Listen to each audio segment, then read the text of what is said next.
नमस्कार, मैं अभिमन्यु कुमार। आप सामने एक पाठ लेकर आए हैं, मनुष्यता। इसके कवि है मैथिसन गुप्त।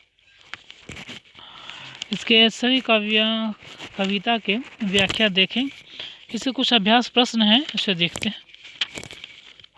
अभ्यास प्रश्न के पहला प्रश्न है, देख सकते हैं ऊपर, कि कवि की मृत्यु को सुमृत्यु कहा है। कवि ने कैसी मृत्यु और सुमृत्यु कहा है। तो कवि के अनुसार संसार के नश्वर है। जिसे मनुष्य इस संसार में जन्म लिया है उसे मृत्यु अवश्य ही होगी। इस संसार में उस मनुष्य की मृत्यु सुमृत्यु कही जाती है जिसके मरने के बाद लोग सत्य कर्मों के लिए उसे याद करते हैं, उसके लिए आंसू बहाएं, जो दूसरे लोगों की आंदों में बसे रहे, जो परोपकार के कारण सम्मानीय हो, दूसरे लोगों की प्रेरणा स्रोत हो।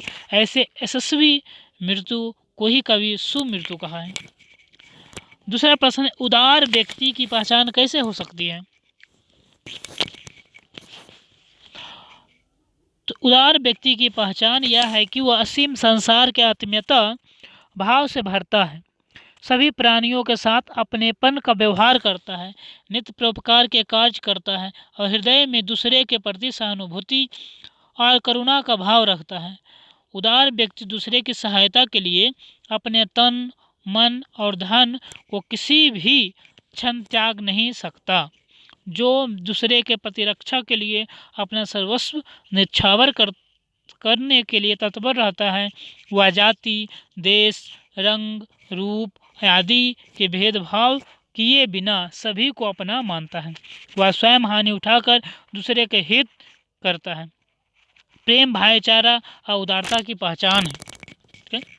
तीसरा प्रश्न है, कवि ने दधीचि, कर्ण आदि महान उदाहरण देकर मनुष्यता के लिए क्या संदेश दिया है। कवि ने दधीचि, कर्ण आदि महान व्यक्तियों के उदाहरण देकर सारी मनुष्यता को त्याग और बलिदान का संदेश दिया है। अपने लिए तो सभी जीते हैं, पर परोपकार के लिए जीना और मरना उनका जीवन का धन्य हो जाता है। पौराणिक कथाओं के अनुसार दधीचि ऋषि के वृतासुर से देवताओं के रक्षा करने के लिए वो अपनी अस्थियों तक दान कर दिया। उसी प्रकार कर्ण ने अपने जीवन के रक्षक कमंडलुंड को अपने शरीर से अलग करने का दान कर दिया। रंती देव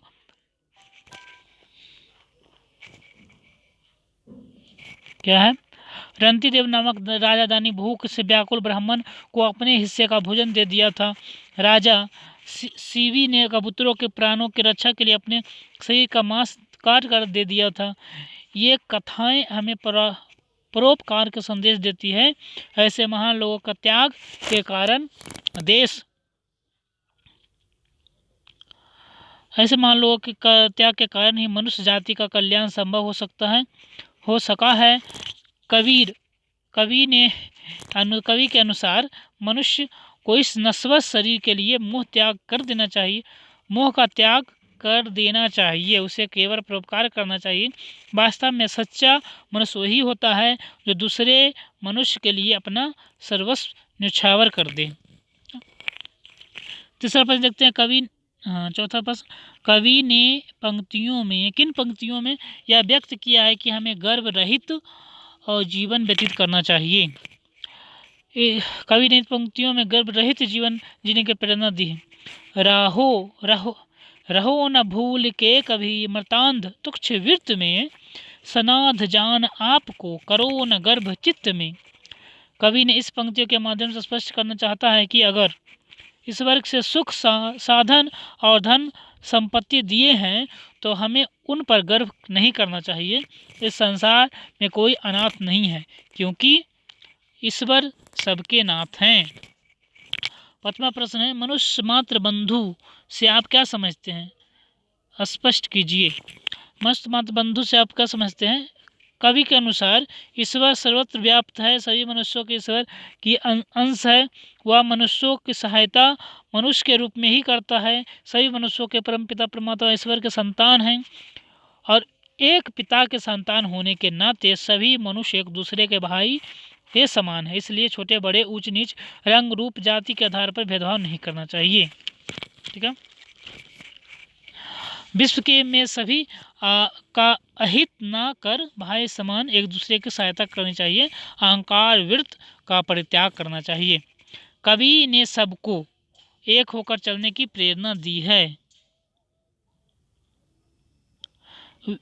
व्यक्ति को किस प्रकार जीवन व्यतीत करना चाहिए, इस कविता के आधार पर लिखिए।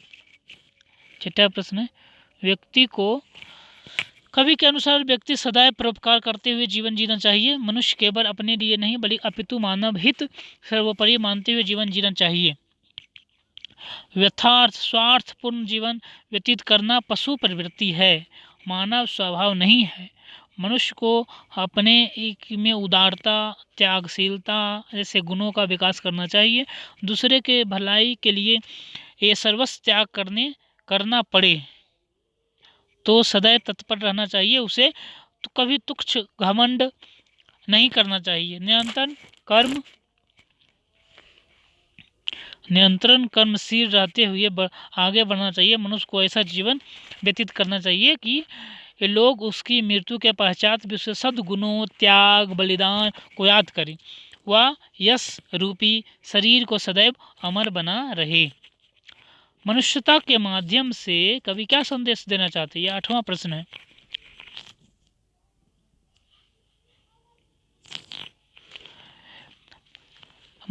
मानव जीवन एक विशिष्ट जीवन है क्योंकि मनुष्य के मन में त्याग, प्रेम, बलिदान, परोपकार आदि का भाव होता है। अपने और दूसरे के लिए एक ही चिंता नहीं करते हुए अपनी शक्ति, अपनी बुद्धि और वैचारिक शक्ति के सदुपयोग करना मानव का कर्तव्य है। प्रस्तुत कविता के माध्यम से कवि मानवीय एकता, सहानुभूति, सद्भाव, उदारता, करुणा का संदेश देते हैं। वह चाहता है कि मनुष्य समस्त संसार के अपनत्व और अनुभूति करे। वह दीन दुखियों, जरूरतमंदों के लिए बड़े से बड़े त्याग के लिए तैयार रहे। वह पौराणिक कथाओं के माध्यम से विभिन्न महापुरुषों दधीचि, कर्ण, अरंती देव के अतुलनीय त्याग से प्रेरणा ले। ऐसे सत्कर्म करे जिससे मृत्यु के विभिन्न महापुरुषों जैसे दधीचि मृत्यु के उपरांत भी लोग उन्हें याद करें। उसकी यशस्वी यश रूपी शरीर सदैव जीवित रहे। निस्वार्थ भाव से जीना, दूसरे के काम आना व स्वयं ऊंचा उठने के साथ साथ दूसरों को भी ऊंचा उठाने ही मनुष्यता का वास्तविक अर्थ है। ठीक है, तो और कुछ प्रश्न है? ये है 3 प्रश्न और है। भाव स्पष्ट करें। सहानुभूति चाहिए माँ विभूति है यही, वशीकृता सदैव है बनी हुई स्वयं मही। विरुद्धवाद बुद्ध का दया प्रभा में बहा, विनीत लोक वर्ग क्या न सामने झुका रहा। इस का भाव स्पष्ट करें। कवि सहानुभूति मनुष्य को सबसे बड़ी पूंजी कहा। यही गुण मनुष्य को महान, उदार और सर्वप्रिय बनाता है। एक कारण है कि सारी दुनिया मनुष्य के बस में हो जाती है। दूसरे के साथ दया, करुणा, सहानुभूति व्यवहार करने के साथ सभी बस में आ जाते हुए महाविभूति होते हैं जो दूसरे के सहानुभूति देते हैं। बुद्ध के करुणा बस उस समय के पारंपरिक मान्यताओं का विरोध किया। विरोधी लोगों को उनकी बातें को मानना पड़ा। और उदार वही होता है जो परोपकार करता है, मनुष्यता काम आता है तो सबके लिए जीता मरता है। उदार, विनम्र आदि गुणों के सामने सभी नतमस्तक हो जाते हैं। ठीक है। दूसरा है, रहो न भूल के कभी मतांध तुच्छ विरत में, सदा सनाथ जान आपको करे न गर्भ चित्त में। अनाथ कौन है यहाँ त्रिलोकनाथ नाथ साथ हैं, दयालु दीन बंधु के बड़े विशाल हाथ हैं। तो इस पंक्ति के माध्यम से कवि के अनुसार समृद्धशाली होने पर कभी अहंकार नहीं करना चाहिए। यहाँ कोई भी अनाथ नहीं है, ईश्वर सभी के परमपिता हैं। धन और परिजनों के से घिरा हुआ मनुष्य स्वयं को सनाथ अनुभव करता है। उनका परिणाम यही होता है कि वह स्वयं सुरक्षित समझने लगता है, इसी कारण अभिमानी हो जाता है। कवि कहता है कि मनुष्य सच्चा मनुष्य वही है कि जो संपूर्ण मानव जाति के कल्याण के लिए मरता है, जीता है। वह आवश्यकता पड़ने पर दूसरे के लिए शरीर को भी बलिदान कर देता है। भगवान सारे सृष्टि के नाथ हैं, संरक्षक हैं। उनकी शक्ति अपरंपार है। वे साधनों की सबकी रक्षा पालन करने में समर्थ हैं। वह प्राणी भाग्यहीन है जो मन को अधीर, अशांत, असंतुष्ट और अतृप्त रहता है, अधिक पाने की लालसा में मारा फिरता है। अतः व्यक्ति को समृद्धि में कभी अहंकार नहीं करना चाहिए। एक और है, नीचे करते हैं इसको।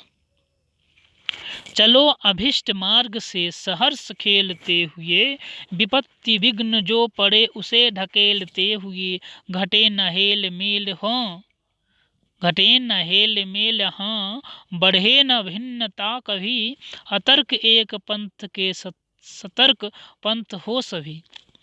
मानी इस पंक्ति के माध्यम से कवि मैथिसन गुप्त जी कहते हैं कि एक दूसरे के बाधाओं को दूर करते हुए आगे बढ़ने की प्रेरणा करते हुए कहते हैं कि सबकी अशिष्ट मार्ग और अभिष्ट मार्ग भिन्न होगा। हर व्यक्ति अपनी इच्छा से और रुचि के अनुसार अपना लक्ष्य निर्धारित करेगा, परंतु उसका अंतिम लक्ष्य होना चाहिए कि मानव में एकता स्थापित करना। अपने जीवन के लक्ष्य के प्राप्त करने के लिए हंसते खेलते आगे बढ़ो। रास्ते में जो भी विपत्ति आए उसको विचलित हुए बिना लक्ष्य की प्राप्ति करो और आपस में प्यार बनाए रखो, कभी कम ना हो। आपस में प्यार कभी कम ना हो। तर्क से परे होकर अपने मंजिल को पाने के लिए सावधानी पूर्वक आगे बढ़ो। वास्तव में मनुष्य ही होता है जो मनुष्य के लिए अपना जीवन न्यौछावर कर देता है। मानव की एकता सर्वमान कहा गया है। इसे विश्व बंधुता की भावना प्रकट हुई है। इसलिए इस पाठ में मनुष्य के लक्षणों, मनुष्य के कैसा व्यवहार करना चाहिए उसके बारे में बताया गया है। किसी से भेदभाव नहीं करना चाहिए, घमंड नहीं करना चाहिए और सद्भाव और सहानुभूति के साथ सभी के साथ रहना चाहिए। बहुत बहुत धन्यवाद। यह पाठ बहुत महत्वपूर्ण था। इसके बाद प्रश्न और कुछ भाव स्पष्ट करें शब्दों को प्रश्नों के लिए। बहुत बहुत धन्यवाद।